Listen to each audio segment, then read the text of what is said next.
नमस्कार। PP news line के prime time में आप सबका स्वागत। मैं हूं रजनी अनुभव। आइए सबसे पहले नजर डालते हैं आज दिन भर की प्रमुख सुर्खियों पर। जम्मू कश्मीर में कोरोना से जान गंवाने वाले परिवारों को उपराज्यपाल ने दी बड़ी राहत। ग्रीष्मकालीन राजधानी श्रीनगर में लगभग 6 माह बाद खुले नागरिक सचिवालय। भाजपा की अनुशासित कमेटी ने रविंद्र रैना को सौंपी रिपोर्ट। रंधावा ने डॉक्टर जितेंद्र सिंह पर लगाया था भ्रष्टाचार का आरोप। और जिला सांबा के नड इलाके में आतंकियों ने पुलिस नाके पर किया हमला। किसी के मारे जाने की कोई सूचना नहीं, आतंकी फरार। अब समाचार विस्तार से।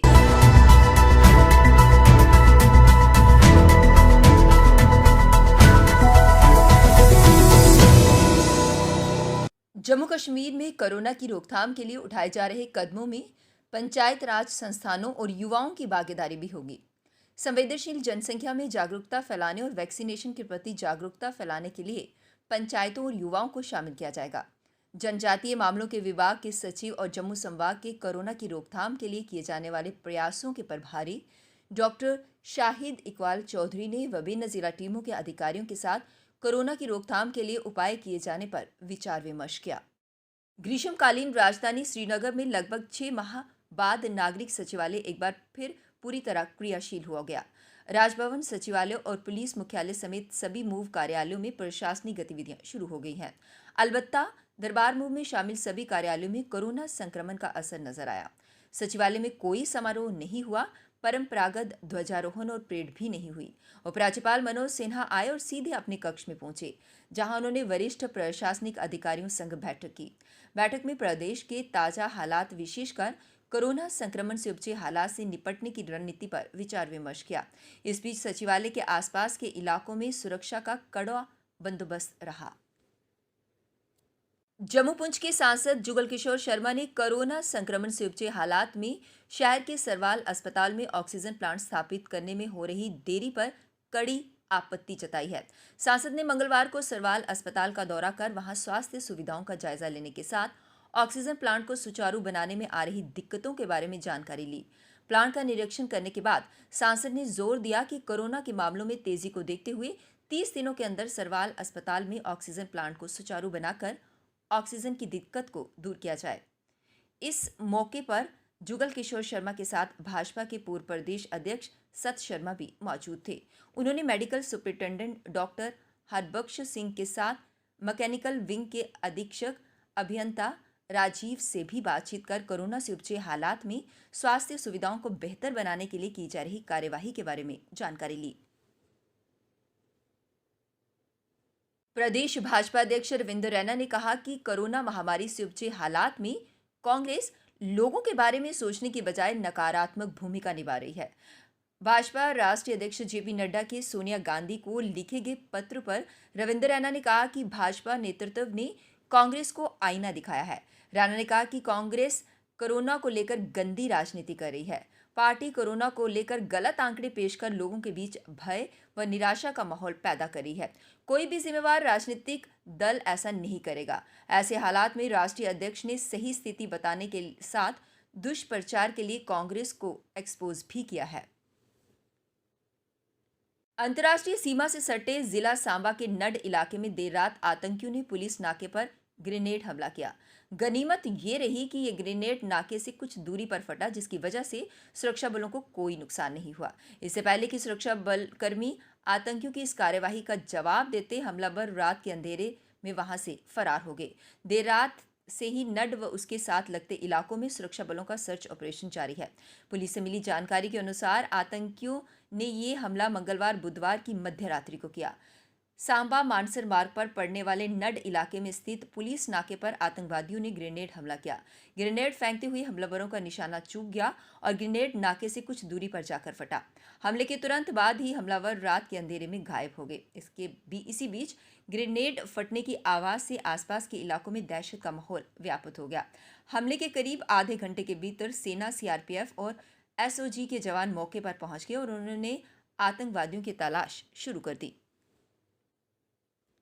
9:30 के करीब जो है वो एक यहाँ पे एक्सप्लोजन होता है और एक्सप्लोजन होने के जब हमें इन्फॉर्मेशन मिलती है हमारे पीसीआर के थ्रू, तो सभी पार्टीज़ को जहाँ पे भेजा जाता है कि देखा जाए कि हुआ क्या है एग्जैक्टली में, क्योंकि रात का अंधेरा था और जहाँ पे बुशीज़ आप जहाँ पे देख रहे हैं काफ़ी ज़्यादा झाड़ियाँ हैं, तो फिर भी सर्च हमने स्टार्ट की।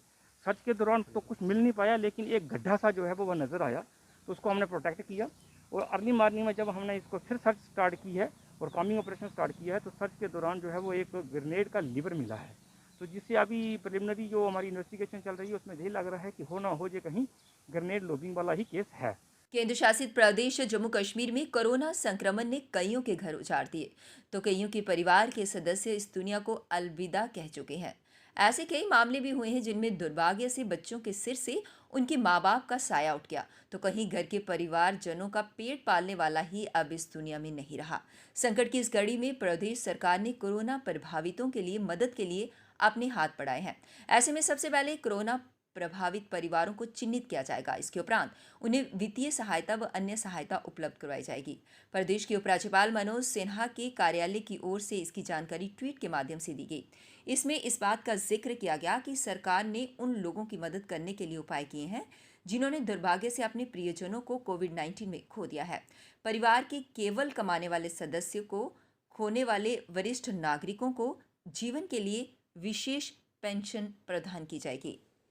जम्मू कश्मीर में कोरोना से जितने लोग संक्रमित हो रहे हैं उतने ही इसे मात देकर ठीक भी हो रहे हैं।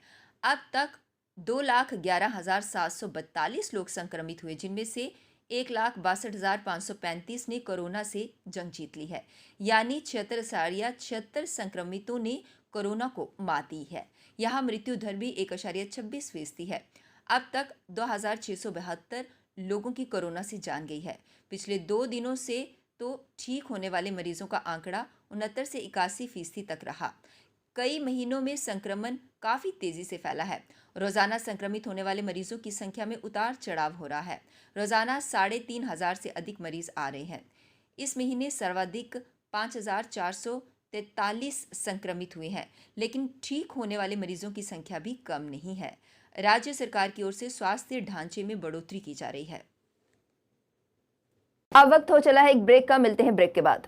मजबूती की पहचान ACC cement, messrs Bishandas Jaswal and sons, authorised stockist, ACC cement, 45 transport Nagar, Jammu. Break के बाद बढ़ते हैं अगली बड़ी खबर की तरफ। कोरोना महामारी में जान गंवाने वाले परिवारों को जम्मू कश्मीर के उपराज्यपाल ने बड़ी राहत दी है। इस आदेश में उन परिवारों को शामिल किया गया है जिन्होंने परिवार के एकमात्र कमाने वाले सदस्य को खो दिया है। साथ ही अपने माता पिता को खो देने वाले बच्चों को भी इसमें शामिल किया गया है। सरकार ऐसे बच्चों को विशेष छात्रवृत्ति देगी। उपराज्यपाल मनोज सिन्हा ने कहा कि कोविड-19 के कारण कई परिवारों ने अपनों को खोया है। सरकार ने इस तरह के प्रत्येक परिवार तक पहुंचने का फैसला किया है। इन परिवारों को स्वरोजगार के लिए वित्तीय सहायता प्रदान की जाएगी। पंजीकृत श्रमिकों, पालकी वालों और पिट्ठू वालों को अगले 2 महीने तक 1,000 रुपये प्रति माह दिए जाएंगे। आपातकाल में उपयोग के लिए डिवकाम, जिला उपायुक्तों और जम्मू कश्मीर पुलिस को 55 करोड़ रुपये भी जारी किए जाएंगे। प्रदेश भाजपा सचिव विक्रम रंधावा के प्रधानमंत्री कार्यालय के राज्य मंत्री डॉक्टर जितेंद्र सिंह पर भ्रष्टाचार के आरोप लगाने, अभद्र भाषा इस्तेमाल करने के मामले में कार्यवाही कर रही भाजपा की अनुशासन समिति ने प्रदेश अध्यक्ष रविंद्र रैना को अपनी रिपोर्ट सौंप दी है। अनुशासन कमेटी के अध्यक्ष व भाजपा के मुख्य प्रवक्ता सुनील सेठी ने कमेटी के अन्य सदस्यों वीरेंद्रजीत सिंह व एनडी रजवाल से विचार विमर्श करने के बाद ही अपनी रिपोर्ट फाइनल कर इसे आगे की कार्यवाही के लिए रविंद्र रैना को सौंप दिया। अब रविंद्र रैना तय करेंगे कि इस मामले में आगे क्या कार्यवाही करनी चाहिए।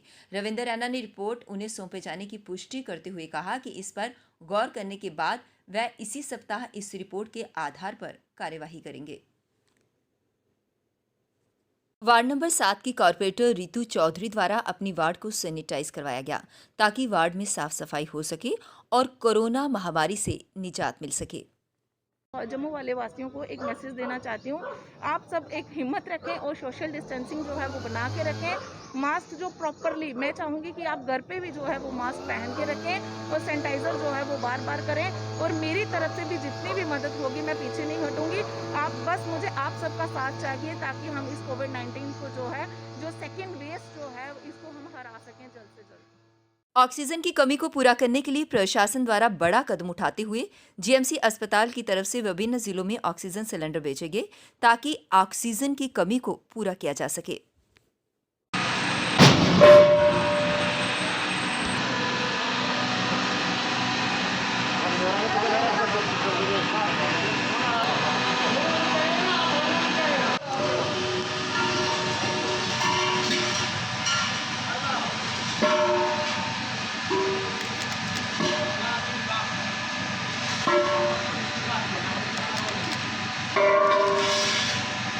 पीपी न्यूज लाइन के प्राइम टाइम के आज के इस अंक में बस इतना ही। मुझे और मेरी पूरी टीम को दीजिए इजाजत और आप देखते रहिए पीपी न्यूज लाइन। नमस्कार।